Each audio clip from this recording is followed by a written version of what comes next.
2, 1. We are live on the Present Tense with Sam Stewart on 91.7 FM, WNJR Washington, and online at WNJR.org.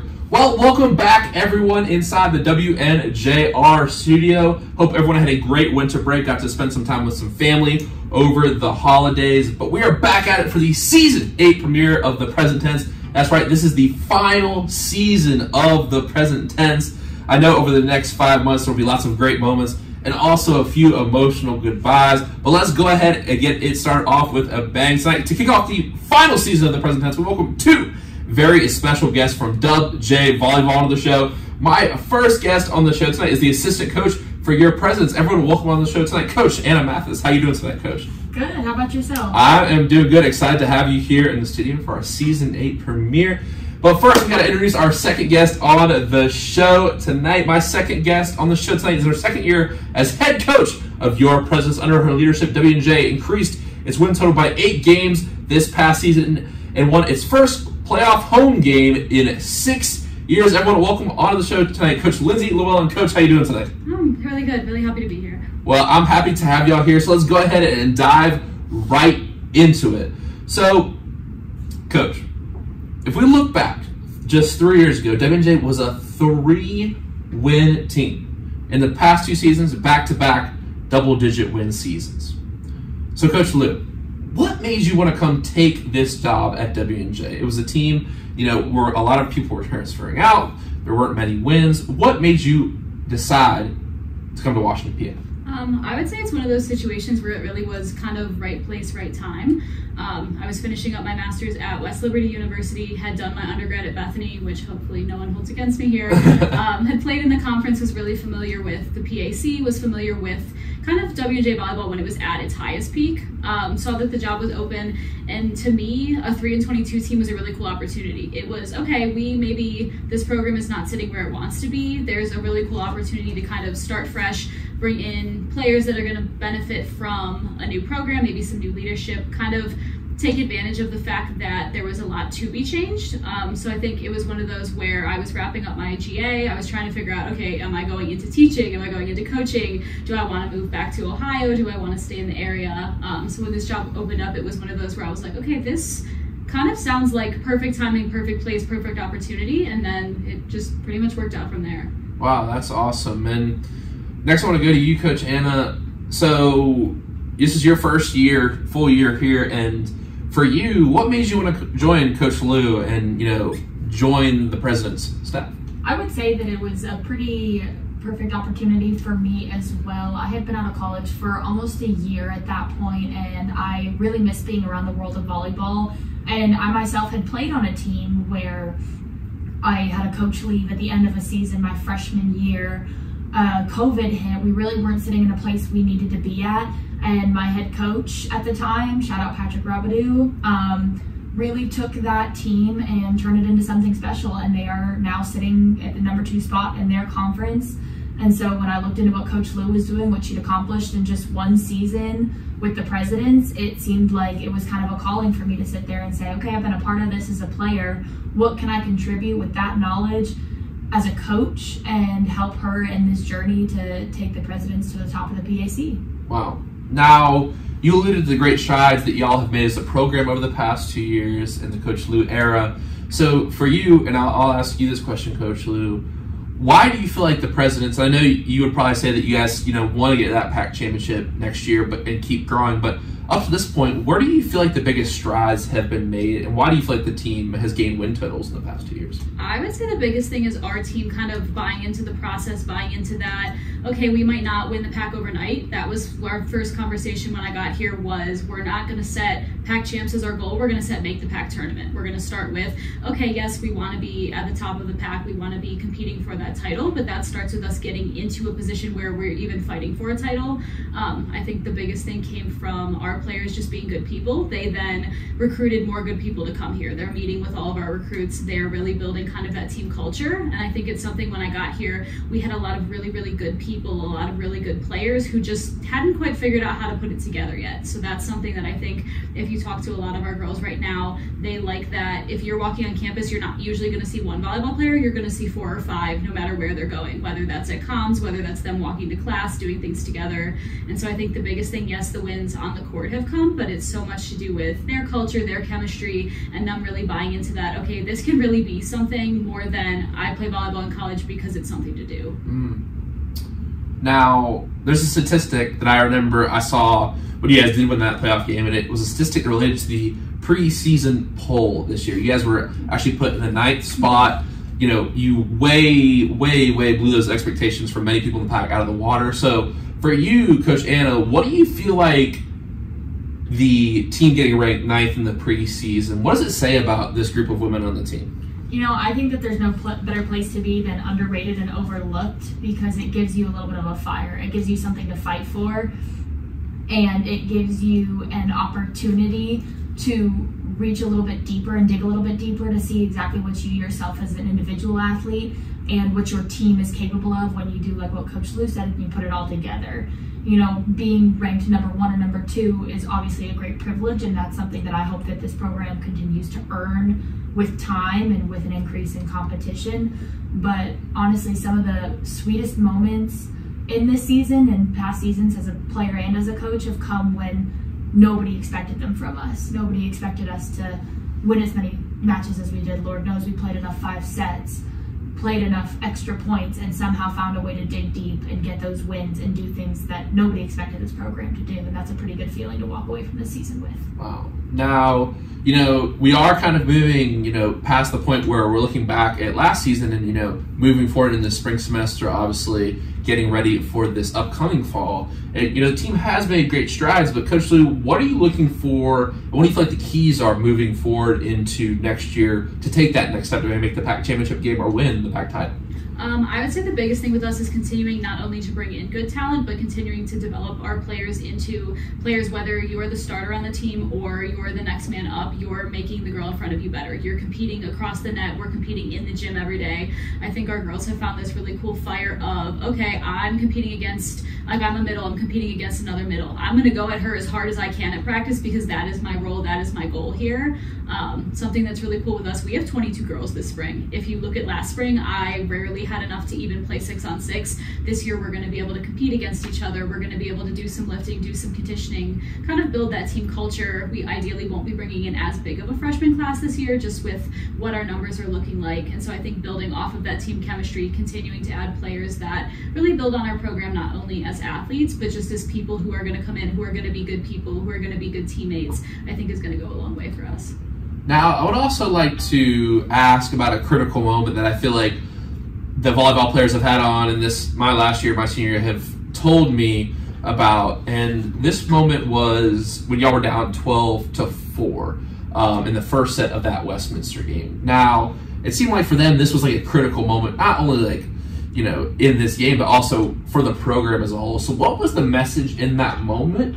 And how do you feel like, what does it say about this team that they were able to respond in that way and ended up winning that game, even though the odds were down or facing them in not a positive way? They're down 12-4.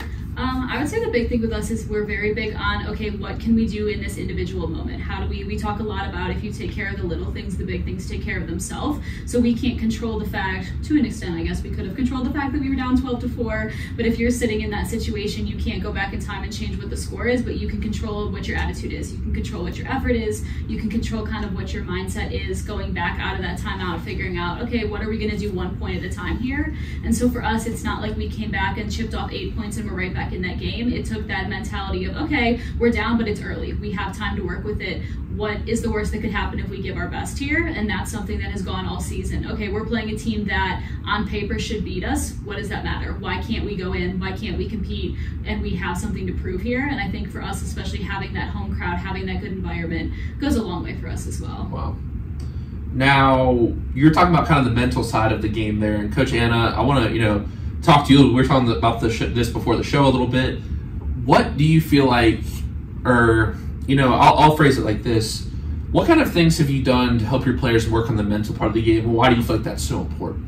I think a lot of the times, especially working with young athletes and young student athletes at a school like Washington and Jefferson, where such a high emphasis is placed on doing as much as you can and filling your plate with all kinds of things, is that you really, really have to take it kind of one day at a time, and you really have to be able to put in whatever your best is that day. And that's something we talk about in the gym, is that you're not really always going to be running at 100% every single given day, 24/7, 365 days a year. You might be at 20, you might be at 40, you might be at 57, but as long as you're showing up with whatever that effort is that you have to give in that present moment, then there's a way that we can find a way to work with every single one of our athletes on that.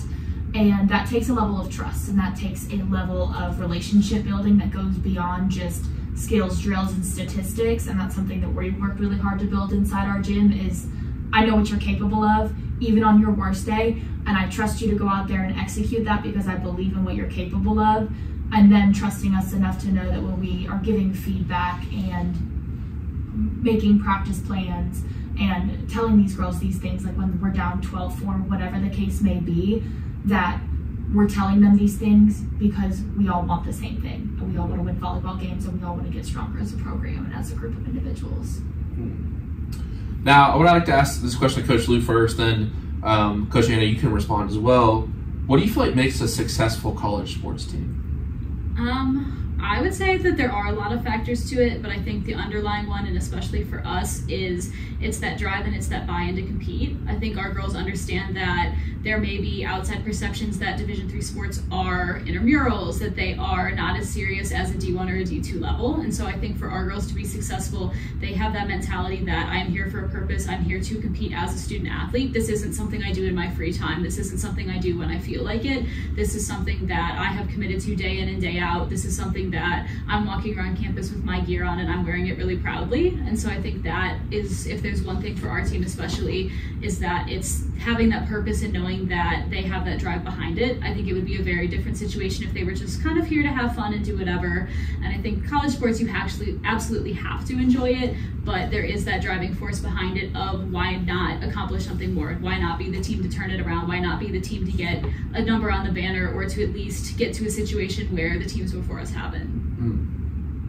Anything to add, Coach Anna? I would definitely say that culture is the big thing. You know, you hear kind of like offense wins points, defense wins games. I would say that culture is the thing that wins championships, and it's something that lasts beyond every single individual set or every single individual match that we may play throughout a season. It's something that crosses between grade lines, like Coach Lou said. You might not have won a championship while you were here, but you might have been part of the team that built towards that. And that's something that our athletes are taking great pride in, especially you see our upperclassmen leaders like Lizzie Carmichael and Adriana Sacramento, and these women that were part of this 3-22 team.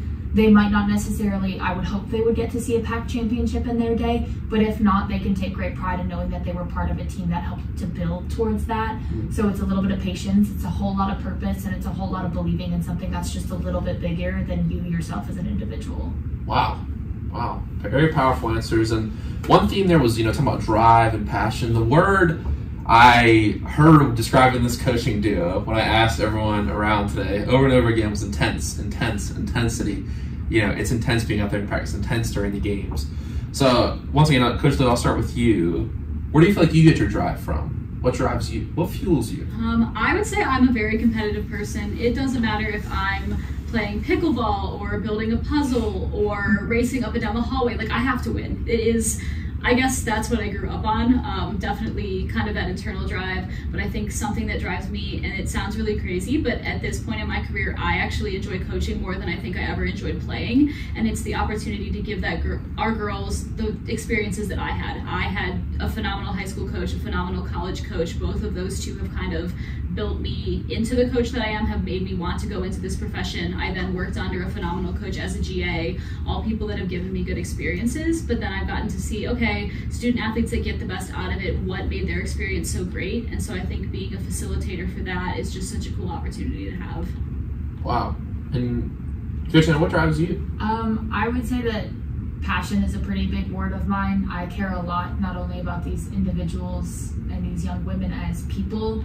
I care about their successes, their failures, being able to laugh with them, being able to cry with them, being able to maybe get up in their face sometimes when I know that they can be better than maybe the way that they are in that present moment, and them trusting us and trusting me enough to say that it's because she cares. And I think that, again, Coach Lou put it perfectly, as I've had some coaches in my life and I've had some mentors in my life in this profession, even though I'm very early on in it, that have truly changed the way that I see things and changed my worldview on coaching and athletics.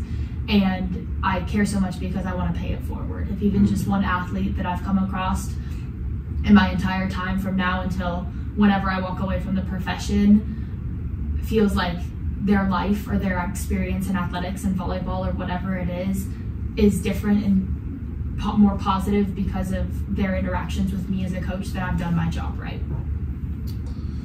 Now, volleyball is obviously a very integral part of y'all's story, so let's go ahead. I love asking this question. Continue to ask this during this entire semester. When did you fall in love with the game of volleyball? Okay, so this is a hard one. I would say I don't know that I ever got an option not to. So my mom was an elementary school coach, a high school coach. My earliest memory of volleyball is when I used to steal all the balls, put them up on the ref stand and sit on them at practice, and I would just hang out up there for hours. So I grew up in the gym. My mom played college volleyball at Ohio Dominican. I started playing for my elementary school with their organization in 4th grade. Started playing travel ball in 5th grade. I had to have been terrible. I won't watch the film because I'm sure it was bad. But it was always something where it was, okay, volleyball is part of my schedule, it's part of my routine. With the exception of the COVID fall, I haven't seen a fall without volleyball since I was born. So It was something that was really cool. I think when I got into high school, I had a really intense coach who was a really good mentor, but there were those moments where it was, okay, is this really what I want to do? I was in January of my senior year of high school and was like, I don't know if I'm going to play in college. I'm going to go to a big school and it's just, that's what's going to happen. And then I woke up the next morning and I was like, yeah, I should probably start looking at schools because there's no way I'm giving this up. So it's something that I think has always been part of my life, but it's never something that I felt like is a job, is an obligation. It's just one of those things where I've never known my life without it, and I never really want to. Wow. Coach Anna, what about you? Mine is a little bit different, honestly. I grew up kind of I was a career basketball player all the way up until the end of my, you say career, middle school career, but one of my best friends at the time called me, and my parents were very active people. I grew up in a very active county and community, and I was really blessed to have a whole bunch of activities to choose from, but my parents' thing was always, you gotta play a sport, you gotta do something active year-round. You don't have to be on a team, you just have to do something active. And my friend called me and told me that there wasn't enough spots to make a team for our middle school volleyball team. And I hadn't had an activity picked out yet. So I grit my teeth and I showed up to volleyball practice and I never looked back. I actually quit all my other sports to pursue travel ball and club volleyball going into my freshman year. And from then on, I was just kind of like committed to the idea of how far can I take this? How good can I get at this? How much can I compete with this? And how far can I allow this journey to shape me as an individual? And looking back, I never thought that I would necessarily be a volleyball coach, but I am really, really glad that I have.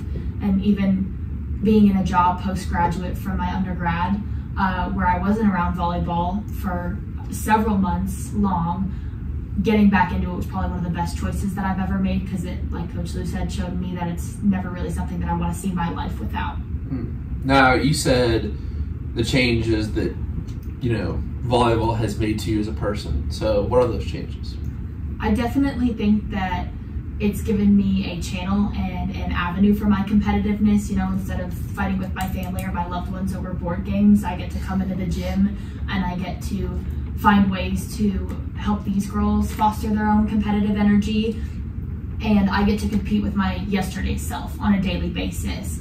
I want to be better than I was as a coach in the gym that I was yesterday. I want to think of new ways that I can put my eyes on the court and make changes and make adoptions and adjustments and see how far I can take this. And I think it's really given me a sense of what it really means to be fully present in a moment. Like, I think back to some of our really gritty 5-set wins, or those times that we went extra points for the millionth set this season, and those are moments where I've really felt very alive and very joyful and grateful to be alive. So it's really given me a place and a environment to lean into that, because nothing else in the world really matters at that moment. Everything else falls away, and it's just the people you're in that gym with, the people you're going to war with, and there's really nothing that I can equate that to. Wow. Oh, powerful stuff. Now, I would like to maybe change up the order of how I usually ask these questions, but I'll start with this question first, and Coach Anna, we'll stick with you because it is your first year here as a coach. What is the biggest advice you would give to a volleyball coach entering their first year at the college level?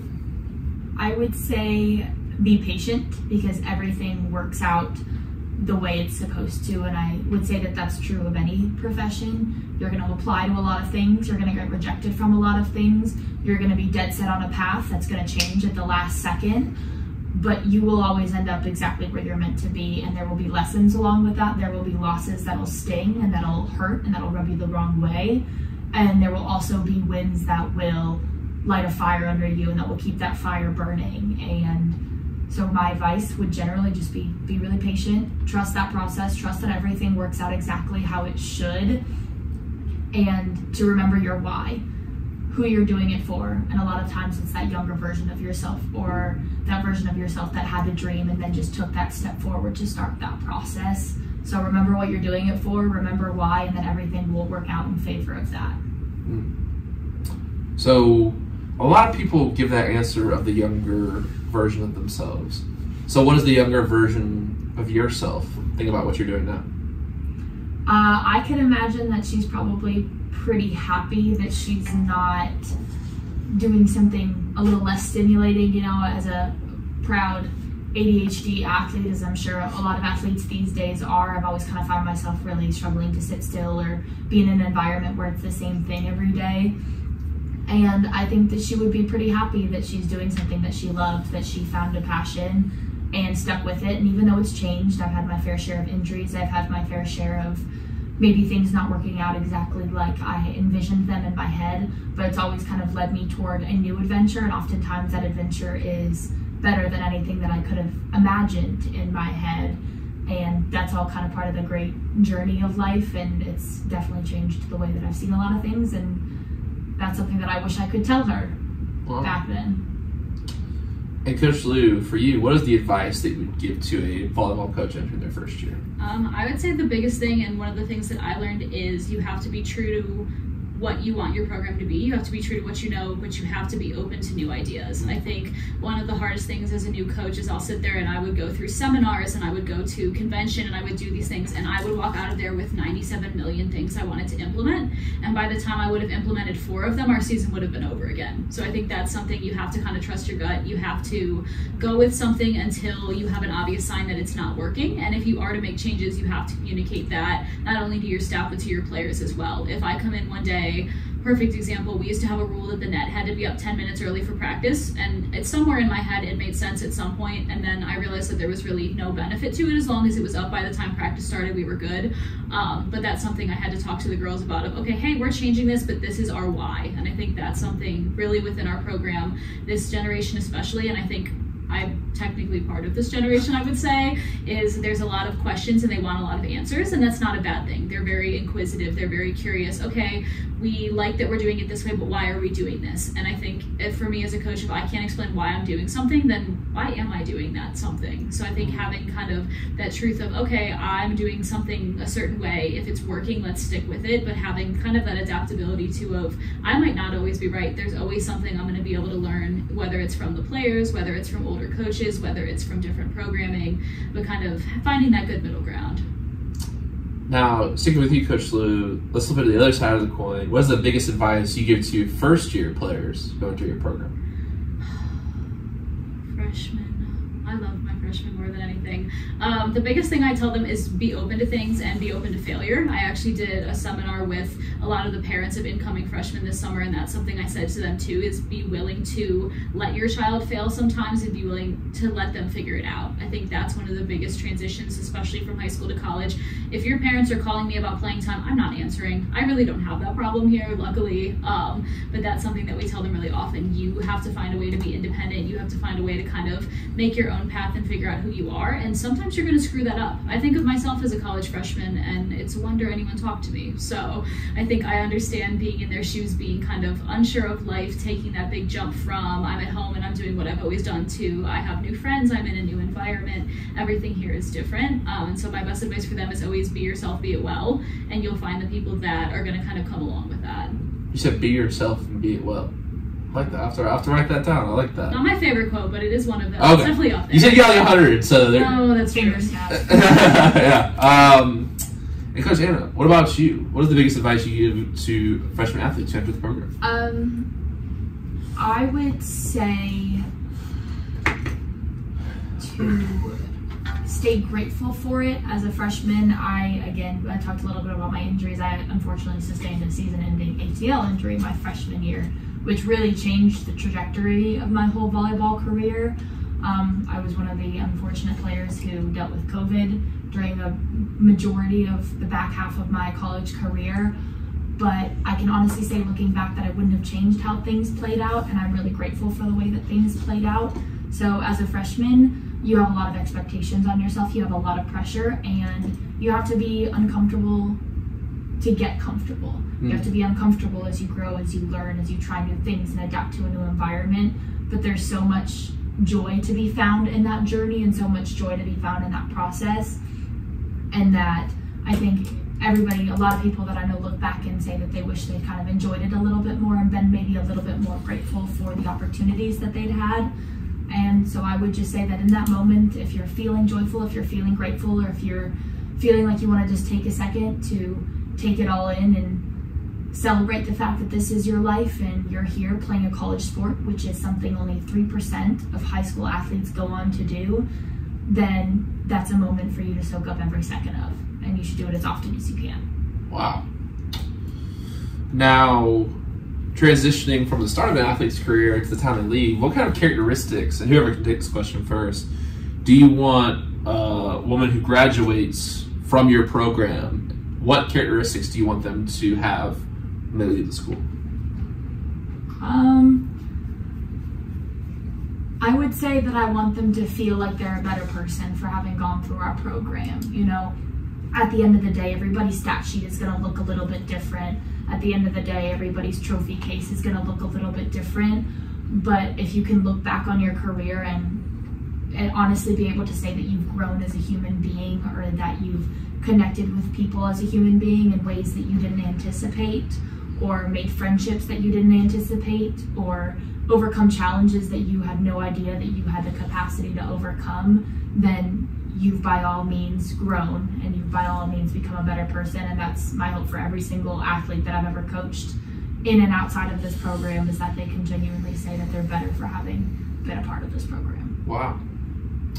I would say definitely along those same lines. I think the biggest thing with our girls is we tell them all the time, yes, we want you to be good volleyball players, we want you to have a good experience, but we want you to learn something from this. We want you to come out with new communication skills. We want you to come out learning how to work with other people. The workplace environment, as crazy as it sounds, is really not that much different than their environment in the gym. And there's so many lessons. I think that's one of the coolest things about sports, is it gives you so many true life lessons. You're learning how to overcome adversity. You're learning how to celebrate the highest highs, and you're learning how to bounce back from those lowest lows. And yes, a win or a loss in a game is very different than a win or a loss is going to be in life. But I think that's something for our girls, is figuring out, okay, how do I manage that adversity? How do I take advantage of those really good opportunities? And how do I kind of advocate for myself? And I think that's something they come out of our program ideally, and they're able to go into interviews and be confident in who they are and who they want to be and in what they bring to the table. And once again, whoever can take this question first, what is the biggest lesson that you learned in 2023?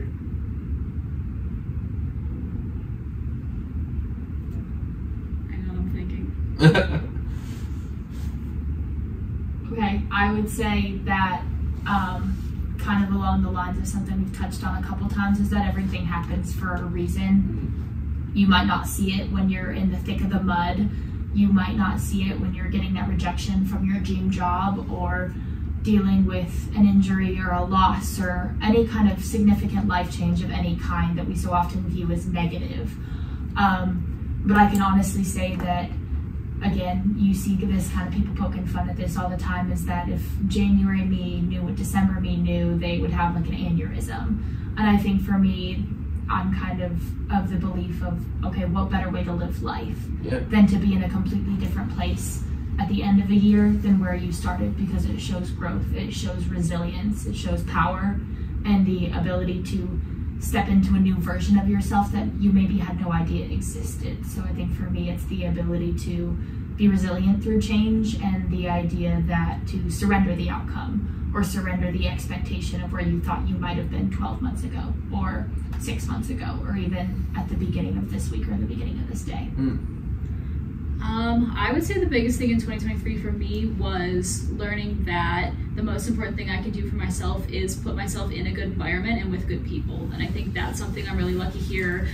I say it all the time, I can't wait for our girls to get back to campus, because I miss sitting in my office and them popping in and coming to tell me who knows what they're going to come in and say that day. But I think one of the best things that's happened in the time that I've been here especially is that I get to be surrounded by really good people, whether it's my players, whether it's other coaches that I'm working with, whether it's people that I'm working under.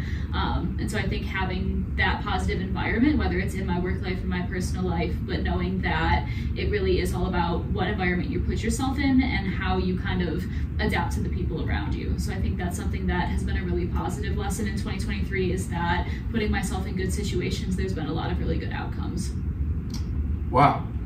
A lot of really powerful answers. Thank you all so much for sharing all of those thoughts. I'm going to have to process things. And it seems like y'all really emphasize living in the moment, which I think is a very powerful lesson. The present tense, in other words. Well played. Thank you. I would like to ask a few, fun questions. I'll get to know y'all a little bit more. And Coach Lou, when I was doing some research on you, I saw that you do some art on the side. That is true. So this kind of started, I guess it started in high school. It started definitely more in college. So in college I was in a sorority, and if you've ever been in a sorority house, everyone has like 97 painted canvases on the wall with their house letters and cute little flowers and decorations. So I got kind of tasked with it by one of my friends, who's actually still one of my closest friends, and she's like, can you paint something for me? And from there it kind of just took off. The biggest thing I paint right now is I'll do people's wedding bouquets, paint them on door signs, do their last name, the year that they got married, things like that. Lots of little odd side projects. I typically say that I'm most like my grandfather. He passed when I was 3 years old, so I really never knew him that well, but was a college athlete, played a college sport, was really into calligraphy, was into drawing, was into anything artistic. So I like to think, regardless of the fact that I didn't know him that well, that I'm definitely very similar to him, which is really cool. But art for me, especially when it's been a long week at work or it's been a really tough time in the season, I like that it's something where I could probably sit for hours and paint something and totally just decompress completely. I know some people do yoga, some people like going to the gym, and I like all of that, but I think being able to kind of have that outlet to make something pretty, and whether I'm actually good at it or not, I don't know, but I also don't care, and I think that's one of the cool things about art, is it's however you interpret it and it's whatever it means to you. Wow. Now, do you have a particular style or a particular artist that you like? Do you like a certain art museum? I will pretty much go to any art museum you send me to. You should go to the one in Raleigh if you get a chance. I have not been there yet. It's good. I have a very different appreciation for different types of art styles, because the more I've kind of explored different styles, the less I seem to understand. I do a lot with acrylic paints, a lot with what they call like a single stroke medium. So you're using the same brush, you're doing everything kind of within the same artwork, and you're just putting it together as you go, and if you screw it up, you just kind of roll with it. A lot more abstract, nothing overly realistic. I definitely like flowers. I would say that's the thing that I would say I'm best at painting, is flowers, anything with lettering. I've done a lot of wall signs, things like that, but I would say nothing too crazy. Are you a fan of like Dutch paintings? Like I went to, in Raleigh, I actually went with my grandmother, we went to Dutch, like the Imperial, where they had these like big bouquets of flowers, like shells, and like it's really cool. I have to, maybe send you some like examples. I know exactly what you're talking about. Yeah. It's definitely, I think it's cool, especially doing florals, doing nature, things like that. There's so many different mediums you can use for it. I always thought pointillism was really interesting, where everything is made of little tiny dots too, because it's so tedious, but when it's done, it's honestly really cool. Not a medium that I've found that I quite have the patience for, but one that I definitely appreciate, because I can only imagine how many hours that takes. Well, I can't imagine how many hours any of it takes, but that's awesome. I did kind of like some of Rembrandt's paintings. They had a few of his paintings there, but like, yeah, the idea of just sitting like in front of flowers and being like, it's just when you go to like an art museum, it shows you like human beings like rock. Like, how could someone have this and paint this? It's so cool. But anyway, check out Coach Lou's art. Do you want to like drop your Instagram? Like, okay, I think it's lindsaylou.art. I honestly don't even know. I looked at it a little bit. Yeah, got some stuff on there. I made it because one of my friends from college was like, you at least need to document it, and I have never even looked to see who follows it and whatever, but it's cool that I have kind of my own portfolio. So if anyone ever finds it, go for it. Super dope. Now, I do love art, but I also love nature. And Coach Anna's really into nature. In fact, she could treat someone with first aid in a remote area of the wilderness. She has a certificate in that. So tell us about your love for nature. You obviously grew up in Colorado, a lot of hiking out there. Also, are you a South Park fan? I can honestly say that I've probably watched maybe 6 episodes. What? My favorite show. It's definitely one that I'll laugh with and get into. There's a fair amount of TikTok sounds with it, you know, but... Whatever. Exactly. It's just kind of like a cool little thing. Is everyone's like, oh, like how it's either, oh, how close are you to Denver or how close are you to South Park? And so it's a very generic answer. The answer is about 45 minutes each way. Oh, okay, so cool. Out of the way. For me, I think I was very fortunate to grow up in a place with a lot of accessibility to nature. I could walk to hikes from my front door. There's plenty of trails and everything just right up the road from me. One of my best friends growing up boarded horses, so I would get to go, I learned how to ride, I learned how to ski and snowboard when I was little, all that kind of stuff, and it's a very privileged lifestyle. I think it's not one that's necessarily cheap, and it's one that my location blessed me with, and my grandfather being a volunteer ski patroller also gave me kind of a very significant appreciation for all of this stuff that goes into it. It's not just kind of standing on 2 planks of wood and sending it, you know, so there's a lot that goes into it, but it's a very rewarding experience to do anything in nature because it's more often than not physically challenging or mentally challenging in some way. One of my favorite hikes in the county that I grew up in is about a 2-hour incline at about 45 degrees for most of the hike. The incline is 45 degrees? Yes, it's called Mount Royal in Frisco, Colorado. You just kind of roll back down. That's crazy. It's pretty much, it's got a little bit of a safety risk to it. You need good shoes for it, and it is absolutely brutal on the way up. It is not easy, nor would I necessarily call the way up fun, but you overlook the whole county from the viewpoint at the top. It's one of my favorite ones to do during the sunrise, which again, doing that incline in the dark no less is less than ideal, but it's always been a very rewarding experience for me, whether it's conquering that challenge with my mind or conquering it physically. It's something that brings me a lot of peace, and I think that that's what a lot of people get out of it, is that idea that there's some work that goes into it. There's often a price tag that goes into it, or you need to get certified in remote wilderness first aid to be able to go camp in the wilderness in the dead of winter.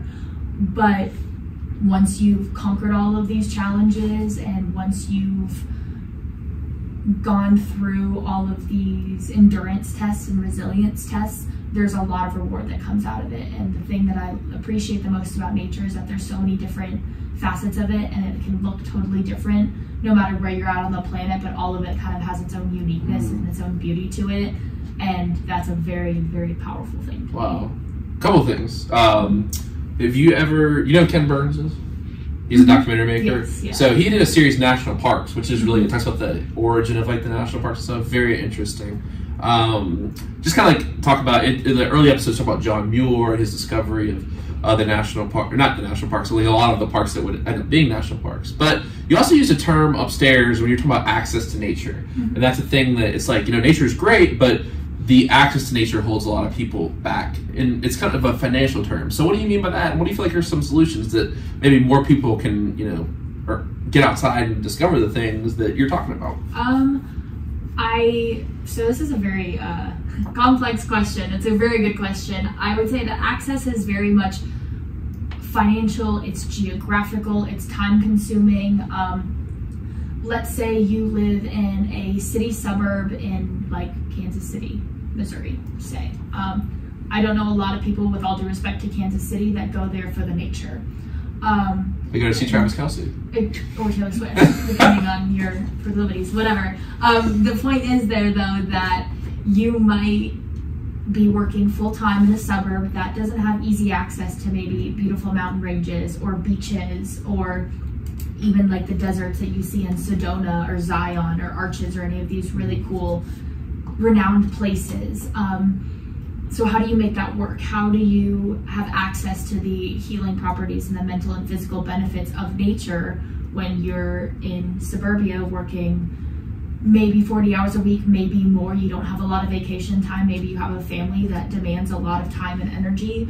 How do you overcome that? And I think the solution is,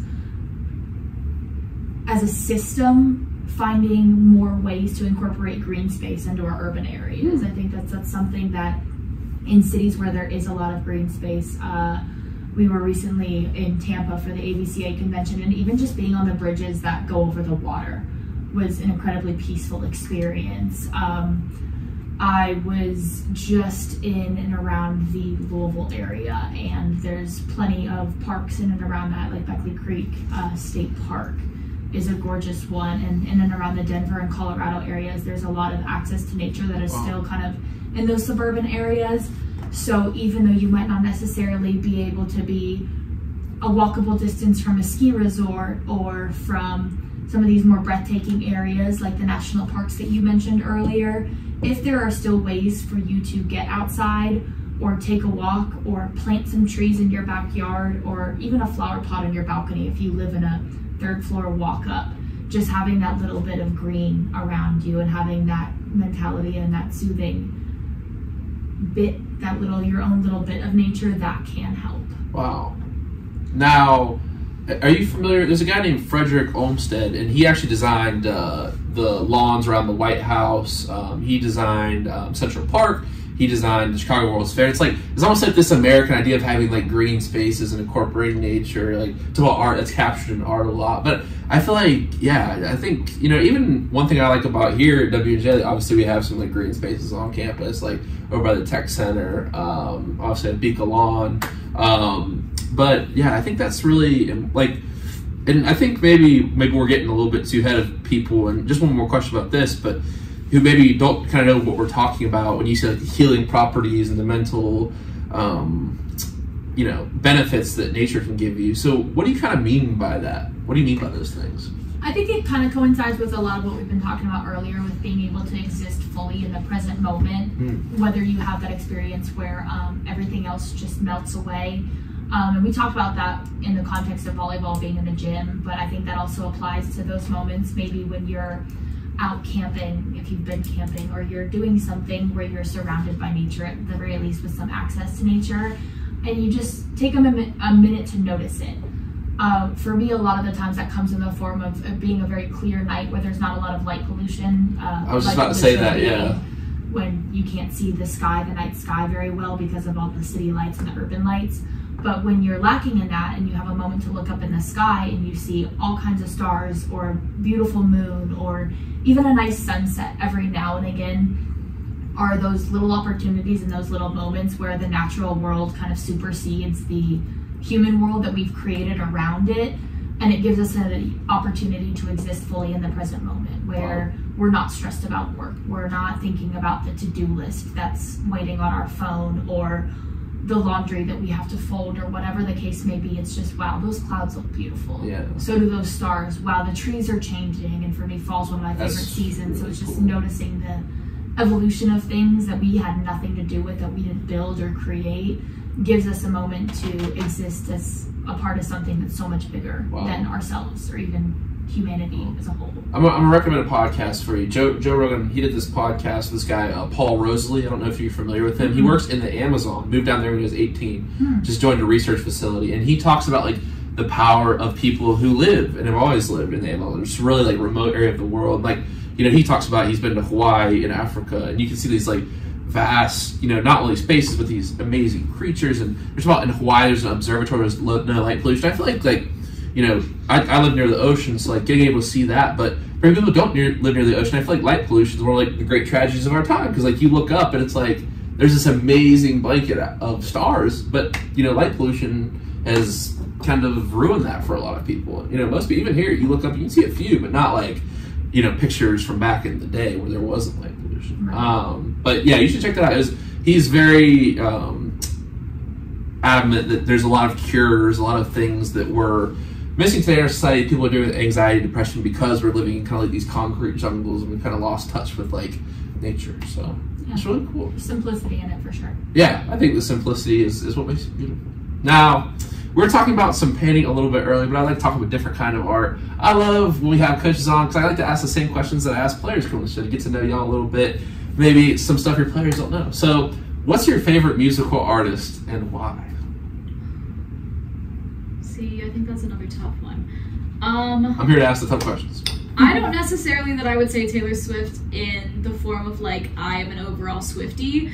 I think she's someone who I remember driving to, well, I wasn't driving because I was like 12, but going to my first club practice when I was in the 5th grade and her debut album had come out, and my best friend and I remember singing her first album in the car, and I laugh now because I'll be walking into practice or I'll be walking into a game and we'll have the music set up and I'll walk in the gym and our girls have a microphone and they're belting out some newer Taylor Swift song, and it's just kind of one of those full circle moments where it's funny that as long as I've been playing volleyball, it's kind of been present, and then I get into the gym now and our girls have that same interest. Like we had a player at practice the one day who was quoting something from a Taylor Swift song and I quoted the rest of it, and they just looked at me and they're like, we forget you're not that much older than us. So I think that's kind of one that's interesting to me because it does give a fun connection. I definitely think anything country for me, going off the beaten path, well, I guess not off the beaten path because everyone's on this path, but I've definitely jumped on the Noah Kahn trend somewhat recently, but I would say I kind of explore different artists as much as I can. Now, speaking of Taylor Swift quotes, I walked into Dick's Sporting Goods with my mom the other day, and they have a Chiefs shirt that says Karma is the guy on the Chiefs. I'm just here to say, I think Travis Kelce needs to lock in a little bit. He hasn't been playing too well since starting to date Taylor Swift. A lot of the Chiefs receivers need to walk in. But that's a conversation for a different day. Coach Ann. I'm very similar to Coach Llewellyn. I like to mix it up. I think a lot of my music is dependent or reliant, or at the very least connected to my mood. I'm one of those people that has playlists curated to my different moods and mindsets. So I have a lot of playlists, and I can't necessarily pick a favorite song, but in terms of music, I tend to gravitate more towards like the happier music with a good beat that you can kind of bop to. You gotta pick an artist. I will. My favorite artist of all time is Quinn 92. He's kind of more indie pop, and he's got a lot of I think it's all very relatable in that it kind of has some kind of emotional resonance, whether it be quote positive or negative, but it's about something. It's got a little bit of substance to it, but it's very easy to get into and enjoy, and I've already seen him in concert twice, a couple times, and it's been some of the best experiences of my life. Anytime I have an opportunity to see him in concert, I will. So is that like alternative? Yeah, I would say it's alternative, and it's just kind of like a little bit of fun, upbeat indie pop. Let me put you onto a band from Raleigh. They're called Weston Estate. I don't know if you've heard of their music, but it's some nice pop guitar chords. Like I think like it's kind of upbeat. They got some nice drum kit beats going as well. Very cool. You'll have to check it out. Now, my next question: what is your favorite movie of all time, and why? I got one if you don't. I was gonna say if you have one, go because this will take a minute. I really like the movie Interstellar. Ooh. The one from, I think it's probably like 8 or 9 years ago now that came out, which is kind of wild to think about because I first saw it in theaters. It's just a very wild concept to me. It deals with everything from human nature to time itself, and it was kind of a mind trip to watch that movie and figure it out. It took me a couple of times watching it through. Neil deGrasse Tyson wrote a book about it. Exactly. To watch it through and really kind of understand what's happening, and to be honest, I still kind of don't understand some of the nittier, grittier concepts of it. But I just think that it was a very cool intersection of everyday life and like personal relationships and concepts that are imaginary, but the idea that like the world and the universe itself is such a big place that we genuinely have no idea what's out there. what life could look like. Yeah, I was into more of that part of it than necessarily like those, because I went with my friend. He went to physics major at State. He's working for Microsoft. He's like trying to explain it to me. And I'm like, I just thought, I can't. because like when he's, spoiler alert if you haven't seen it at this point, when he's like knocking on the bookshelf, it's supposed to like signal, like I don't know how that's possible. But scientists have said that's what it would really be like. But like the score, Hans Zimmer did the score, Matthew McConaughey, great acting. It's a very moving movie. It is. It either gets you in the feels or it gets you really, really thinking. And for me, it definitely did both. And it was just kind of an overall trip for me. But it's one that I can sit down and watch and just be totally invested in. Do you think it's McConaughey's best film? Have you watched a lot of Matthew McConaughey? Hot take. I think one of Matthew McConaughey's best films is How to Lose a Guy in 10 Days. That's fair. Yeah. I'm gonna go Dazed and Confused. Interesting. Have you seen it? Fair. Also fair. Also, but I say from a pure acting perspective, like forget the story, forget anything else. The story was good. Dallas Buyers Club. Y'all seen that? Interesting. Yeah. Yeah. The fact that he lost that weight and he played that role so well. I think that's what it was. Also, We Are Marshall. I don't know if y'all have seen that. Okay. Yes. Very good. He's got a lot of good movies. I don't think he's like. I wouldn't necessarily say that he has a lot of flops. Yeah. No, but he's not like one of the goats. But he's like, if you like, he's an actor in the movie. Like he's even funny in Wolf of Wall Street. I don't know if y'all have seen that. Like that, he's in that movie. All right, because look, we need some time. So I probably have a much less interesting answer because I'm notorious for falling asleep while watching movies. But if I had to give you a movie that I'll watch over and over again, it honestly is Miss Congeniality, and that's. I've never heard of that. You've never seen that movie? One of Sandra Bullock's best pieces of now work. you have homework during J's turn. Okay, gotcha. I'll report back. It's a classic. The whole point of the movie is that she's an undercover agent and she gets thrown into basically being in a beauty pageant to stop all sorts of terrors from happening. But I like the subplot is basically that it's more about who you are than what you look like. And I don't really think that's the whole purpose of the movie, but it's a classic. Like you can't not watch it. Not to mention the cast is stellar. It's stellar. Like would highly recommend. There's a second one. Michael Caine, isn't it? Correct me. Yeah, I think so. Yeah, if you haven't seen it, you have to watch it because it's just a classic. Like to an extent, I guess it's a feel-good movie. Like I could watch it 100 times and probably watch it again. Fun fact: my dad actually went to college. She went to ECU, and you still haven't seen Miss Congeniality. That's crazy. That's brutal. I guess I got some homework. I'll report back. I'll stop by in your office. You'll know I'm there. Not to make you edit, but so how'd you get into that? The edit. I did not know that about you. Social media. Yeah. So back to this whole art thing. Okay. So when I was in grad school, we had a program called Score Shots, and the girl that I was working under quite literally said, "I'm the least creative person you'll ever meet. You're gonna have to figure out how to do our social media." And I'm like, sure. At least she was honest too. So I kind of started with that. Score Shots is a really cool program. It has a lot of templates.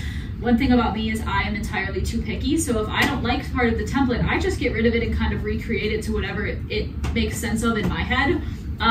There's also a program that I have on my iPad called Procreate that started as, I don't know if any of you will remember this, but there was this whole trend where people would turn pictures into like animated, like faceless pictures of people, and they'd make them into Christmas ornaments and put them in frames, and it was this whole trend like 3 years ago. So I tried to do that and was terrible at it, but I bought this program for $10 in the process and then figured out that you can do a lot of cool stuff with this program. My entire Instagram algorithm is now all social media and different ways to animate things and draw things. Oh, so cool. It's kind of spiraled from there. I joked, I know I was telling you guys this earlier, I joked that one of the coaches came down today and my first question was, what do you need a social media graphic? Just because they know it's something that I like. So if they want like a schedule graphic or something cool here and there, I'll jump in where I can and put them together, just because I think it's fun for me to kind of learn what I can do with it, find different design styles, and it's very self-taught, so it's very raw right now, but kind of figuring out what I can do with it too. Wow.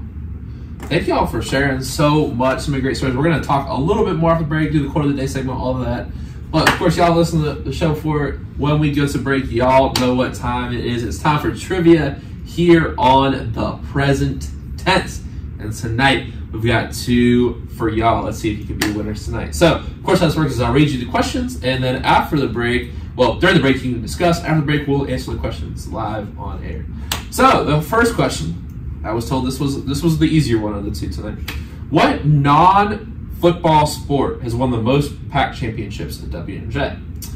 And the second question for tonight is Colorado is known as the blank state. There's 2 acceptable answers I will take here from my research today. We'll get your answers after the break. This is the Present Tense with Sam Stewart on 91.7 FM at WNJR Washington and online at WNJR.org.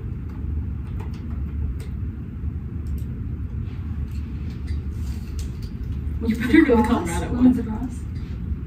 Is it women's lacrosse? No, because they haven't been around long enough. I'm thinking like Basketball? I'm thinking of the banners. Soccer? Okay, hang on, I'm picturing the banners. For Colorado, I'm thinking the Centennial State. That's the only thing I can come up with. Because the Sunshine State is Florida.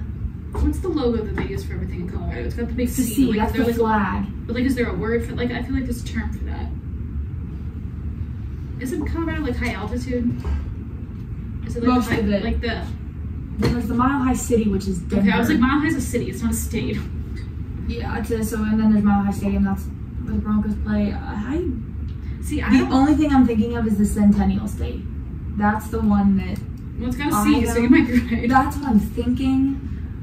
Okay, I'm thinking Pac championships. You keep thinking about that. I'm thinking Pac championships. It's funny because you guys are in there every day with the banners. Like I can picture the banners on the wall, and some of them are definitely covered. Like it's not Men's ours. soccer? Yeah, but Bethany was so good in the 80s that they used to pound everyone. So like I don't know if that's true. I mean, it could be wrestling just because there's only 3 teams in the conference. But 4 now. St. Vincent. Four now. I think they only have like 4 championships. it's gonna be like cross country or track and field. Like it's gonna be something Ooh, it so could out of be pocket track that I'm and not field. thinking of. I Because know I'm golf thinking- has like 5-ish. It could be track. It could be golf. I want to say men's soccer. I think it's the Centennial State. The Columbine State doesn't sound right. Because that's the state flower. Ohio's the Buckeye State, but that's not what we're Buckeye asking. State, Sunshine State is Florida. Yeah, they could That's get- too easy. There's. West Virginia's Wild and Wonderful. I don't know what I Pennsylvania don't is. know either. It says Keystone. half a place. Oh, And that's right. The shape. I'm thinking of it. Oh, God. I want to go with Centennial State. There's like an altitude. There's like a level of altitude. I'm trying to think. I'm still thinking about banners. See, I don't Evergreen? think it. No, I think Evergreen is like Oregon or I don't think it can be Washington or something basketball, like is because Thomas More was in the conference for a while, Oh, so yeah. like that doesn't work. that. Or-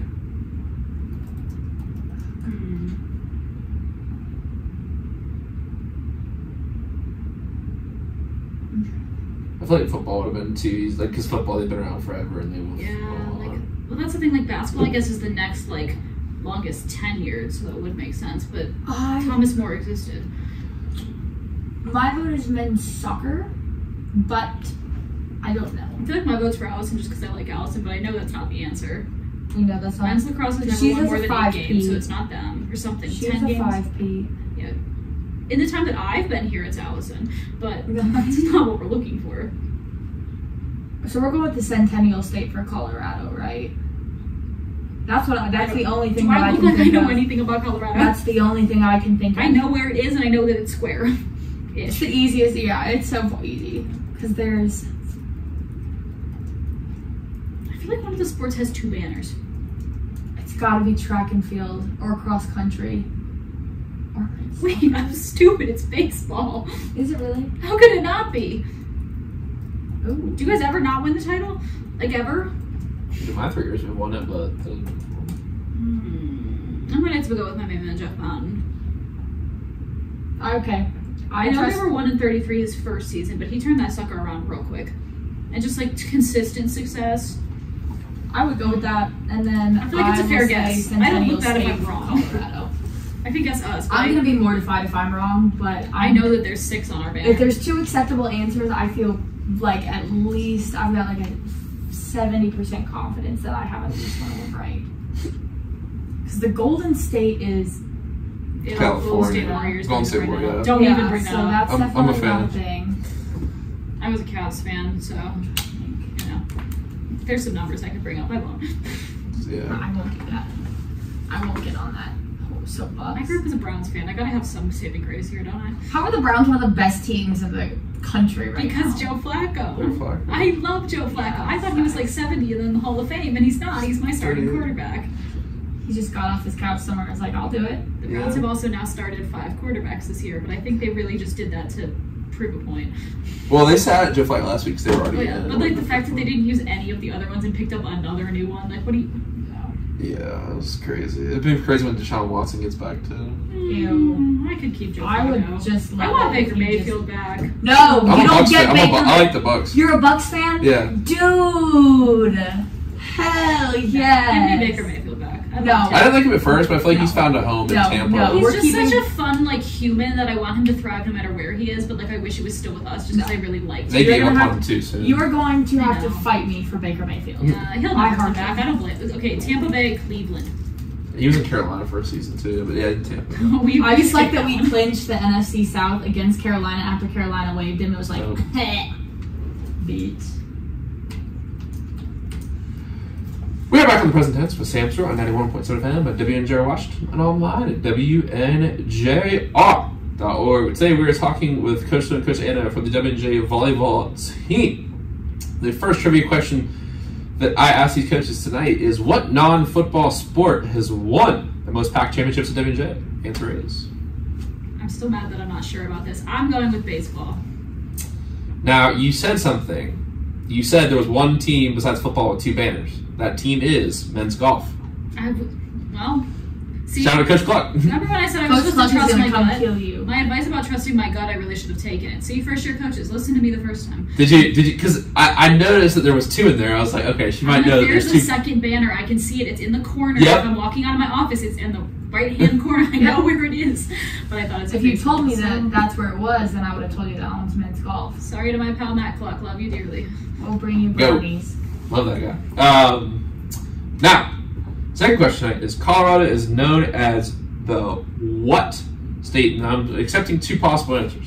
The Centennial State? That's correct. As 100 years after the founding of the United States, the state of Colorado was brought into state. The other one I found was Colorful Colorado. That was the second most popular one. Colorful Colorado. I was never going to get either. I was of gonna those. say, Centennial. That's what it says, welcome to colorful Colorado when you drive past the little sign in Kansas. Yeah. That's it. Now, we were talking about something during the break. Well, why are you such a big Baker Mayfield fan?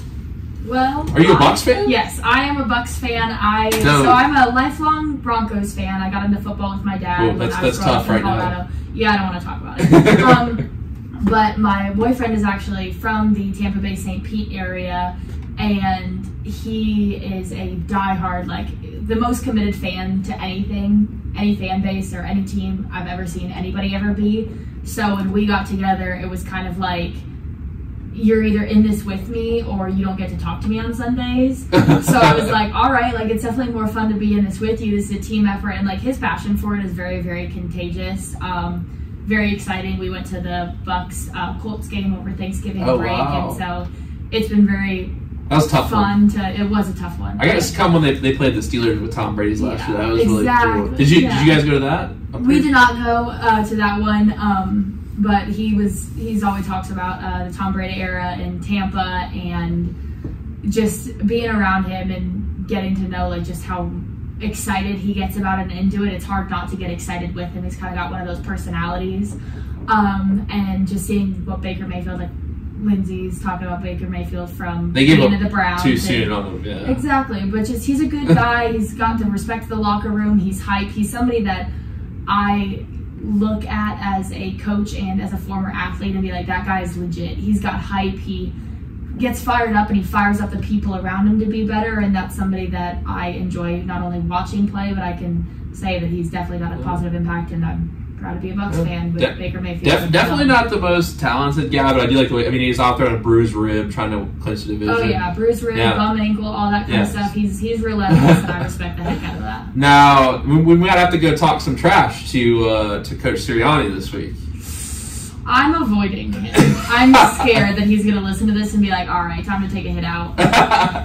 Now, Coach Lou is a Browns fan. Now, I think it's a weird year in the playoffs. Like, I feel like you can see a team like the Browns or the Bills or even the Steelers have been playing well lately, but, you know, Cleveland. See, I'm not a huge fan. Sorry, are you a LeBron person? You said you're a Cavs fan. I have a very vivid memory of watching LeBron tell me that he was taking his talents to South Beach, and that was something. I also have a very vivid memory of watching the 2016 championship, we were in the hotel the night before my college orientation, and I remember us just sitting there screaming because that was like the 50-year drought.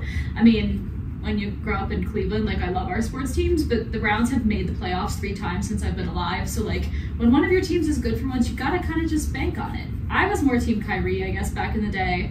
That's long gone. But if you ask me who's on the Cavs right now, I still think Boobie Gibson's on the team. So I'm not more of a fair weather fan, I would say. The guards are probably the best team in Cleveland. The guards have success. I don't pay much attention to them either. I like them, but it's been a couple years since I've had any time to keep up with them at all. Well, we'll see what happens in the Browns playoffs and the Eagles. We'll see what happens. Maybe odds be in their favor. Well, and then you have Coach Mountain with the Bills. We could get real feisty on it. Yeah. I'm sure you know Coach Mountain's a Bills fan. I've had a lot of conversations about why his Bills sweatshirt, the one arm, is the wrong color, so he knows where my opinion is on that. But. Well, it's funny. You'll see him, like, we'll have, like, a huge game coat on. He won't even be wearing his he'll be wearing his Bills hat out of the field. And it's something about this department, because Coach Valerio downstairs is a Bills fan, too. So I didn't know that. I'm just surrounded, and her assistant, Coach Glaze, is also a Bills fan, so I just kind of live in Bills territory, and I don't wear orange to work. I know better. All right, y'all. This has been a really fun show, so let's go ahead and take it home for tonight. Whoever can start first, let's go ahead and go to the quote of the day. Go for it. Mine is, life is too precious to waste doing anything less than what makes us happy. Yeah. Wow. Just kind of nods to a lot of what we've been talking about throughout the day today, and just what's the point of living or making a bunch of money or winning a bunch of championships if you don't have people around you that you love to celebrate that with, or a life to look back on and genuinely believe and know that it was well lived. Wow. Great stuff. And Coach Lou, why don't you take us home? First episode of season 8. Why don't you give it to us? So mine is cheesy, and I spent like way too much time thinking about this. And I have a whole list of quotes on my phone that I like. If you ask my girls, I put them on scouting reports. Also, shout out to Coach Valerio because I stole that idea from her. But I was sitting at my house and I was thinking about it, and then I looked up on the wall, and there's one quote that sits on the wall at my house, and it's from Eeyore, of all fictional characters. And the quote is, "It never hurts to keep looking for sunshine." And I think it's very simple, but it's very true. I think you are going to go through adversity. You're going to go through things that aren't going to be great in life, but at the end of the day, it's not going to hurt you to keep trying to find kind of the bright side of it. And that's something in our program. One of our program standards is that you should see the good. You should try to find the best in every situation, whether it's the worst game you've ever played, the best game you've ever played, that you should find that kind of to see the good. And so I think that quote kind of goes along with it. I wouldn't say everyone in the world describes me as the most optimistic person, but I think it's a quote that's kind of a good reminder to me that even if there's bad things going on, there's always a lot of good on the end of it. Wow. Thank you all so much for those quotes, and thank you for coming on the show tonight. This was really fun, very informative, and I wish you all the best of success moving forward in the spring season, and of course, next season as well. Thank you so much. All right, y'all. We'll be back for episode 2 of our first week back. We've got Jason Sanabria, Bryce Rodriguez-Erm, and Hunter Swedish joining the show Thursday. Those boys also got a big home match, a rivalry match, a dual meet versus Teal tomorrow in the gym. That is going to be a big one, so come pop out. Check it out. Until then, everyone have a great night. Remember to live in the present tense. All right, we're good.